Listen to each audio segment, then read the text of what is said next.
The rain hammered the parking lot like it had a personal grudge, turning the world outside the grocery store into a blurry watercolor of regret. Jason slammed his car door, cursing under his breath as the downpour soaked his jacket in seconds, and bolted toward the entrance. His mind a storm of its own. Another dead-end shift at the auto shop. Another empty apartment waiting like a bad habit he couldn't quit. He was 32, built like he could fix anything mechanical but himself. And tonight, the weight of unspoken truths pressed harder than the fluorescent lights buzzing overhead. That's when it happened. His hand collided with another's over the last box of Cinnamon Crunch cereal on the bottom shelf. Fingers brushing in a spark that felt like fate's cruel joke or its only mercy. "Sorry," Jason muttered, yanking back as if burned, his cheeks flushing under the harsh store glow. The man across from him, tall, with curly dark hair plastered wet from the rain, a lopsided smile that crinkled the corners of deep brown eyes, didn't pull away. Instead, he laughed, a low, genuine rumble that cut through the patter of shoppers' carts like sunlight piercing clouds. "No harm done. But if we're fighting over breakfast salvation, I vote we split it. I'm Alex, by the way, and you look like you could use a win tonight." Jason froze. The box clutched between them like a fragile truce. In that aisle lined with promises of normalcy, canned soups, and family-sized packs of lies, she saw something in Alex's gaze: recognition. Not pity. A quiet understanding that said, "I get it." The hiding. The hunger for more. It was the kind of moment that doesn't announce itself as life-altering. It just slips in, warm and insistent, like the first sip of coffee on a brutal morning. By the time they reached the checkout, Jason had handed over his number on a crumpled receipt, his heart pounding not from fear, but from the terrifying thrill of possibility. Little did he know, that accidental brush would unravel his carefully knotted world, thread by thread, until it wove into something unbreakable. They met for coffee the next afternoon at a corner diner in downtown Seattle, the kind of place where the vinyl booths stuck to your jeans and the air smelled of burnt toast and second chances. Jason arrived early, fidgeting with the sugar packets, his calloused hands betraying the grease stains no amount of scrubbing could erase. He'd grown up in a small town outside Tacoma, where different was a whisper that followed you like a shadow, and coming out had been less a declaration than a quiet exile. His parents, salt-of-the-earth factory workers, had nodded once when he told them at 20, then changed the subject forever. Now, in the city's hum, he navigated hookups and half-hearted dates, always keeping one foot out the door, convinced love was for people who hadn't learned to armor up young. Alex slid into the booth with the ease of someone who'd danced with demons and learned the steps. 35. A graphic designer freelancing from a cramped studio apartment in Capitol Hill. He'd fled a conservative family in rural Oregon after his own coming-out bombshell at 18 disowned. But not defeated. His laugh lines told stories of bar crawls turned therapy sessions, of friends who'd become family when blood proved too thin. "So, serial thief," Alex teased, stirring his black coffee without sugar. "What's the real story? You didn't strike me as the type to battle for Frosted Flakes on a whim." Jason chuckled, the sound rusty from disuse, and found himself spilling it all, the monotony of wrench-turning days, the ache of holidays spent solo, the way he'd stare at couples in the park and wonder if he'd ever trade his solitude for the risk of shattering. Alex listened, not with the performative nods Jason knew from therapy apps, but with eyes that held space, like he was mapping the contours of Jason's scars without needing a map. In return, Alex shared fragments of his own mosaic nights spent sketching dreams on napkins to drown out the echo of his father's final words, "You're no son of mine." By the time the waitress cleared their empty mugs, the rain had cleared too, leaving a sky bruised purple but promising. "Walk with me?" Alex asked, and Jason, against every instinct screaming run, said yes. Those first weeks blurred into a rhythm Jason hadn't known he craved, stolen evenings at Alex's, where takeout boxes piled like confessions on the coffee table, and laughter filled the gaps where silence used to fester. They'd wander Pike Place Market on Sundays, shoulders brushing amid the flower stalls. Alex's hand grazing Jason's in the crowded touch, so casual it felt revolutionary. Jason marveled at how Alex moved through the world, unapologetic in his rainbow pin on his backpack, turning heads not with defiance, but with the quiet radiance of someone who'd claimed his light. It stirred something in Jason, a flicker of envy laced with hope, as he began to shed the flannel armor for button-downs that felt less like costumes. But beneath the ease, cracks formed. Jason's boss at the shop, a grizzled vet named Hank with a faded Marine tattoo, caught wind of the new friend picking him up after shifts.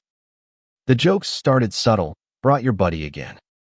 Hope he's not distracting you from real work, then sharpened, laced with edges that drew blood. One night, over beers at a dive bar, Hank cornered him. Look, kid, I like you. But folks talk. Keep it straight. Yeah. Jason nodded, throat tight, the word straight landing like a punch he couldn't dodge. He drove to Alex's in silence, the radio's static mirroring the storm in his chest. Alex was waiting on the stoop, sketchpad in lap, the city lights casting him in soft halos. Rough day? He asked, pulling Jason into a hug that smelled of charcoal pencils and home. Jason buried his face in Alex's shoulder, the words tumbling out in a rush of fear. The fatigue of code switching, the terror that this fragile thing between them would crumble under the weight of the world's indifference. Alex held him tighter, whispering, "You're not alone in this fight anymore. We're in it. Elbows deep. Flour everywhere like making bread from scratch. Messy, but worth the rise." That night marked the first tear they'd share. Not from joy, but from the raw honesty of loving someone while the world sharpened its knives.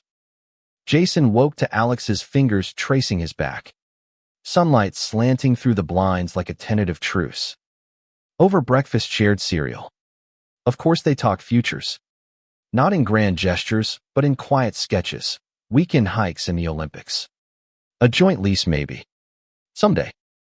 It was terrifying. Exhilarating. The kind of vulnerability that reshapes you from the inside out. As Jason left for work, Alex slipped a doodle into his pocket, a cartoon of two figures holding hands under a stormy sky. Umbrellas traded for intertwined arms. For the rain, Alex said with a wink. Jason carried it like a talisman, the paper crinkling against his heart. A reminder that accidents could birth miracles. Months unfurled like tentative blooms, their lives intertwining with the stubborn grace of vines claiming a trellis.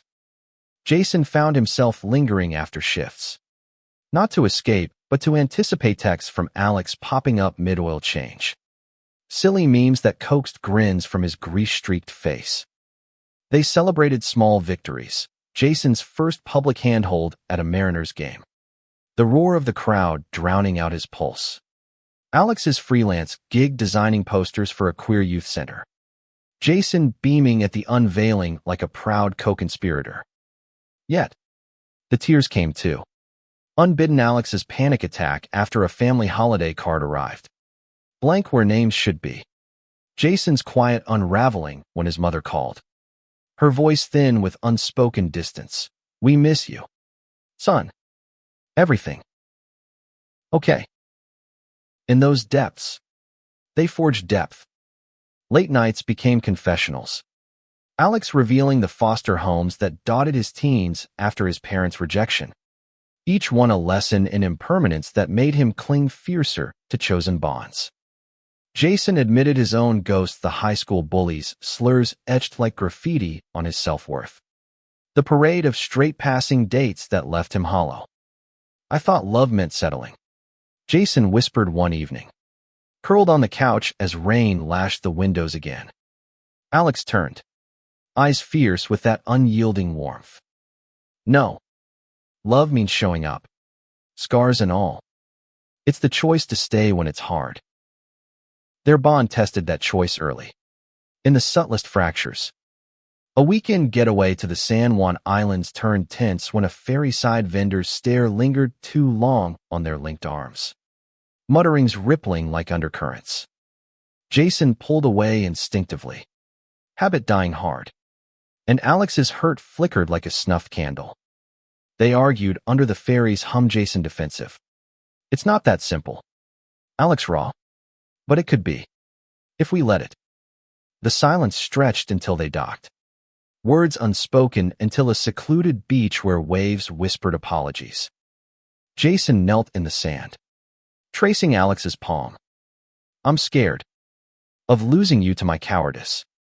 Alex cupped his face. Salt stung, tears mingling. Then be brave with me. One wave at a time. From that rift, they emerged stronger. Therapy sessions booked jointly. A counselor's office in Belltown becoming their neutral ground. There, under fluorescent calm, they unpacked the baggage, Jason's fear of rejection mirroring Alex's abandonment wounds, and repacked it lighter. With tools for the road. Laughter returned amplified, impromptu dance parties to old soul records. Alex's dramatic reenactments of client calls that had Jason doubled over. Ribs aching from joy. It was in these rhythms that Jason glimpsed a future beyond survival, a life where love wasn't a luxury, but the foundation. Yet, Kismet has a way of appending plans. One crisp autumn evening, as leaves skittered across Capitol Hill sidewalks, Alex broached the unbroachable over pad thai at their favorite hole in the wall. What if we made it bigger? Not just us. His fork paused midair. Vulnerability etching his features. Jason's heart stuttered. Him. The guy who'd barely mended his own fractures. But Alex's eyes held a vision, not perfection, but purpose. I've been volunteering at the center. Seeing these kids. Waiting for homes that see them whole. It hits different now. With you. The idea lodged in Jason like a seed in fertile soil. Sprouting doubts and dreams overnight. Sleepless hours followed. Jason pacing his thyre apartment. Visions clashing, a tiny hand in his. Echoing his father's rough grip on wrenches. The terror of raising a child in a world still sharpening its edges against families like theirs. Alex gave space. But not silence. Leaving books on adoption stacked like gentle invitations. When Jason finally spoke, voice cracking over dawn coffee. It was a scent wrapped in awe. Let's do it. Build something real. The application process was a gauntlet. Paperwork mountains dwarfing Jason's shop invoices. Home visits probing like spotlights on their scars.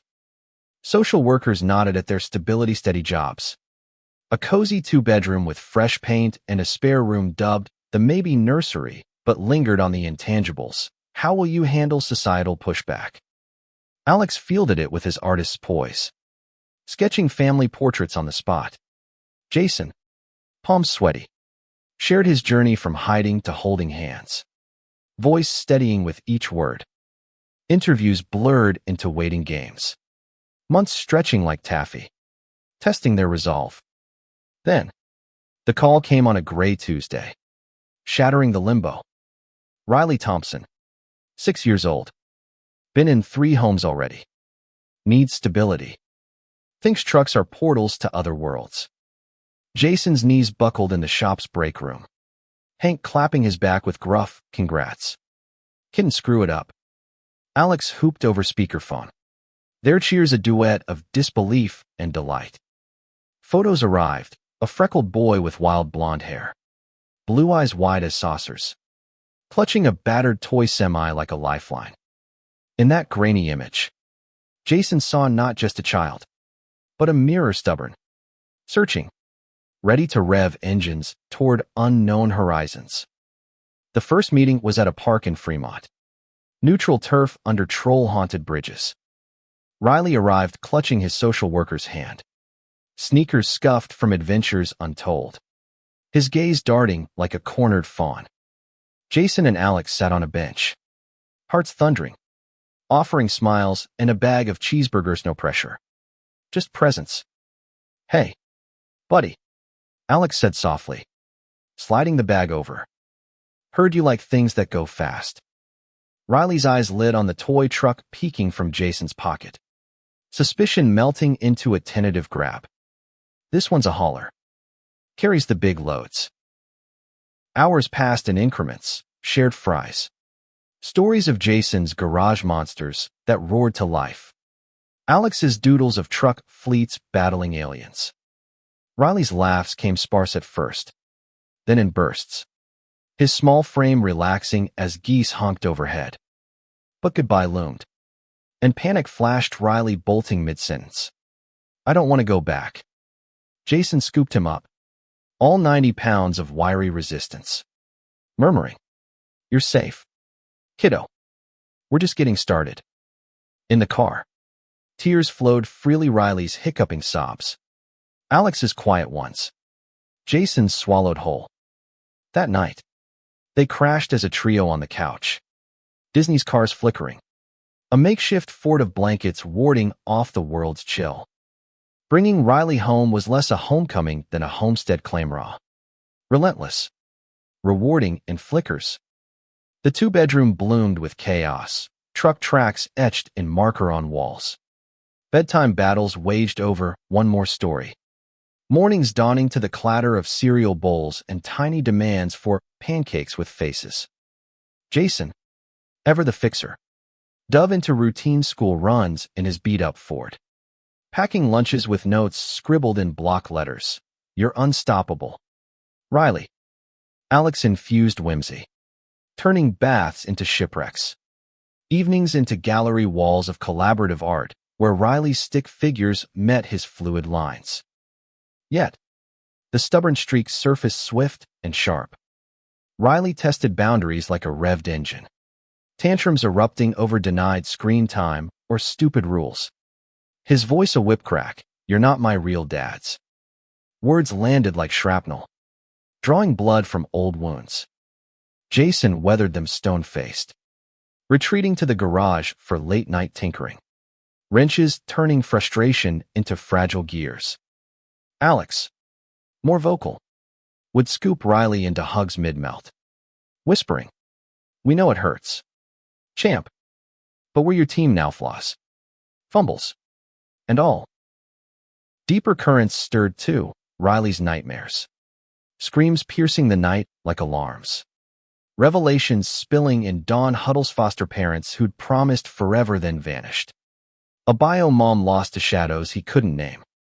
Jason held him then, rocking like he'd seen in movies, murmuring shop tales of engines that sputtered but never quit. "Everyone stalls sometimes, buddy. It's the restart that counts." Alex sketched their family fleet, trucks towing each other through storms taped above Riley's bed like a vow. Laughter wove through the grit, Riley's first baseball swing cracking a window, their trio collapsing in giggles amid shards. Impromptu fort-building marathons where Alex's dramatics rivaled Du Bois' theatrics, Jason playing straight man with exaggerated size. Holidays tested a new Thanksgiving with Jason's parents, awkward silences bridged by Riley's relentless questions. His grandpa's gruff, "Boys got spirit," thawing the frost. Alex's family remained a ghost, but they forged their own, center volunteers becoming uncles. Neighborhood barbecues where rainbow flags fluttered beside kiddie pools. In these rhythms, Jason transformed the solitary mechanic, yielding to a father whose hands now mended hearts as deftly as carburetors. Alex's sketches captured it, portraits of Jason mid-laugh, Riley smeared in mud, their love a canvas ever-expanding. But peace is prelude to storm, and there's brood on the horizon, gathering force in whispers Jason ignored and Alex sensed in the boys' withdrawn silences. The unraveling began subtly, a frayed thread in the tapestry they'd woven. Riley's school report came home folded like a secret bruises on his shins from recess, roughhousing. But the teacher's note lingered on adjustment challenges. Code for the sideways glances at pickup lines. The whispers from parents whose smiles curdled at two dads' minivan. Jason brushed it off over dinner. Forking spaghetti with forced cheer. Kids are kids. Right. He'll tough it out. But Riley's fork clattered. Eyes downcast. Timmy said I'm weird. 'Cause you guys kiss. The table stilled. Alex reaching across. But Riley shrugged away, bolting to his room with a slam that echoed like judgment. That night, as rain lashed Seattle's veins once more, Alex paced the kitchen. Voice low thunder. We can't ignore this. Jace. He's hurting. And pretending won't shield him. Jason leaned against the counter. Arms crossed like barriers. What do you want? Me to march in and what demand hugs?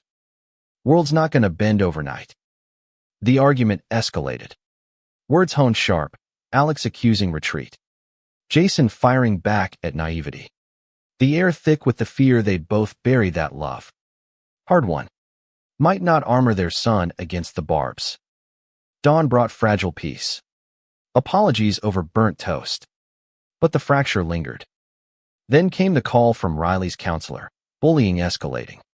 A shove downstairs leaving a sprained wrist and a spark of defiance in the boy. He stood up for himself. The voice crackled. But he's scared. Talks about running away. Jason's world tilted. The auto shop blurring as he raced to the school. Finding Riley in the nurse's office. Cast-bound, arm cradled. Chin jutted in that stubborn tilt mirroring his own. In the waiting room, Alex arrived breathless, enveloping them both in a hug that trembled. We're getting through this, he vowed. But doubt not. Home became a bunker, playdates vetted. Talks on superhero shields against mean words. Jason volunteering for PDA just to glare down the glares. Yet, the gales intensified a parent's petition to review their custody. Whispers of unfit influences slicing like winter wind. Sleepless nights mounted. Jason wrenching at shadows in the garage. Alex sketching furious abstracts that bled reds and blacks. The high tide crashed during a school open house. Jason and Alex flanking Riley's desk. Pride swelling at his diorama of my family's adventure fleet. But a father's voice boomed nearby. This ain't right, kids need normal. Heads turned. Riley shrinking. And Jason snapped. Rising like a coiled spring. Normal? You mean hiding who we are? That's the real damage. The room hushed. Alex's hand on his arm a tether.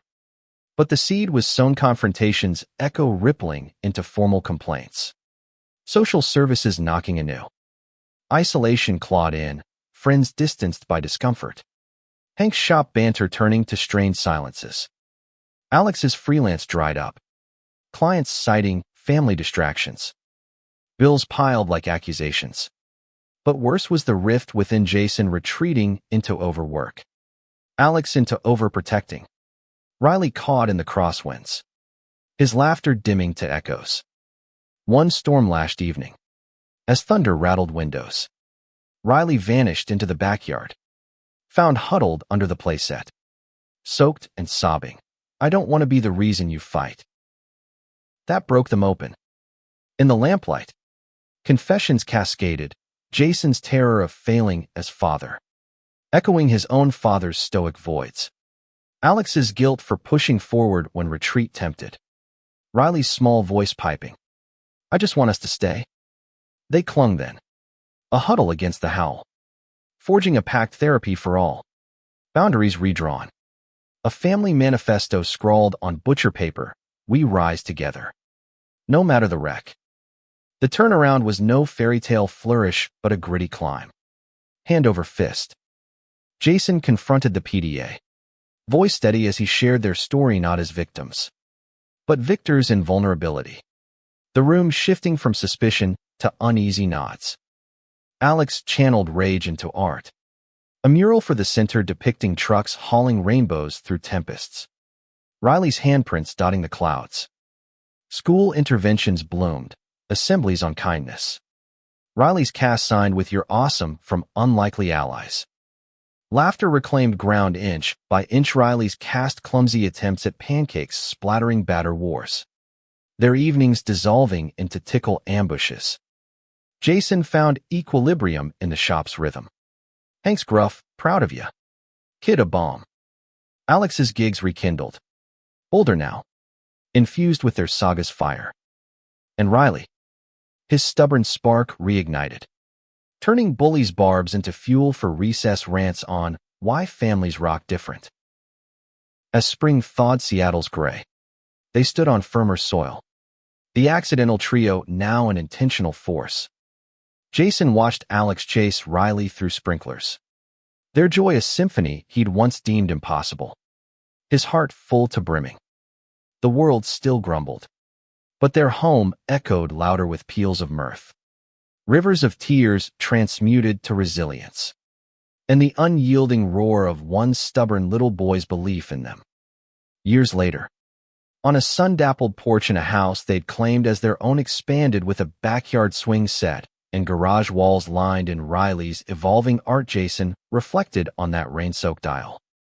The grocery store felt like a lifetime ago. A footnote in the epic they'd authored. Alex joined him. Coffee steaming. Riley's latest science fair ribbon dangling from his fingers. To accidents. Alex toasted. Clinking mugs. Eyes twinkling with that first spark mischief. And the families they build. Jason added. Pulling him close.